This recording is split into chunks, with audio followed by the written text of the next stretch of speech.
Сәлеметсіңдер ме, балалар? Бүгін біз жаңа сабақпен танысамыз.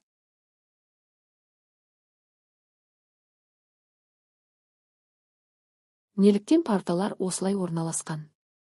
Мұғалімнің дауысы барлық оқушыға бірдей жетуі үшін.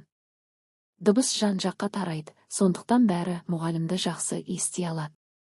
Топпен жұмыс кезінде қалай отырғызу керек? Неліктен? Оқушыларды бір-біріне жақын, шеңбер немесе топ болып отырғызу керек. Себебі олар бір-бірінің дауысын анық естіп бірге жұмыс істей алады. Дыбыс таралатын орта заттық орта.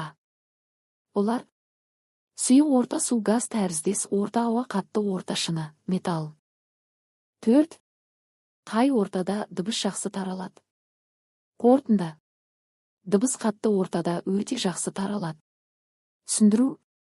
Қаттыда, металда ең жақсы таралады, сұйықта, суда жақсы таралады, газда, ауада нашарлау таралады, вакуумда дыбыс мүлде таралмайды. 5 тапсырманың жауабы. Айсұлу дыбыс тақырыбына зерттеу жасау үшін ақпарат көздерін таңдады. Суреттерге қарап. Компьютер, интернет, физика туралы кітабы, суасты әлемі кітабы дұрыс таңдау. Компьютер, интернет және физика туралы кітабы неге? Өйткені дыбыс физикаға қатысты тақырып. Ал суасты әлемі кітабы бұл тақырыпқа тікелей байланысты емес. Қорытынды. Айсұлу 2 ақпарат көзін дұрыс таңдады. 1. Сақ құлақ неге жерге құлағын төсеп жатыр? Ол жер арқылы таралған дыбысты жақсы есту үшін. Қатты ортада, жерде дыбыс жақсы таралады. 2. Балықшы неге ренжулі? Себебі балықтар дыбысты, дірілді сезіп қорқып кетіп ауға түспей қойған. Сондықтан ол балық ұстай алмады.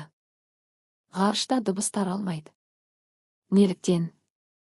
Өйткені ғарышта ауа жоқ, вакуум, ал дыбыс таралу үшін орта, ауа, су, қатты дене қажет.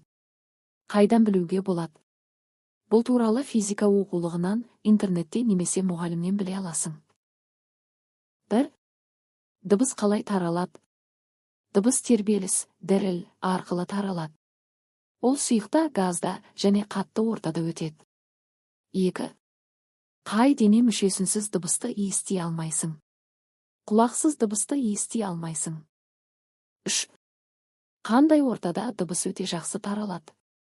Дыбыс қатты ортада, мысалы, металлда өте жақсы таралады.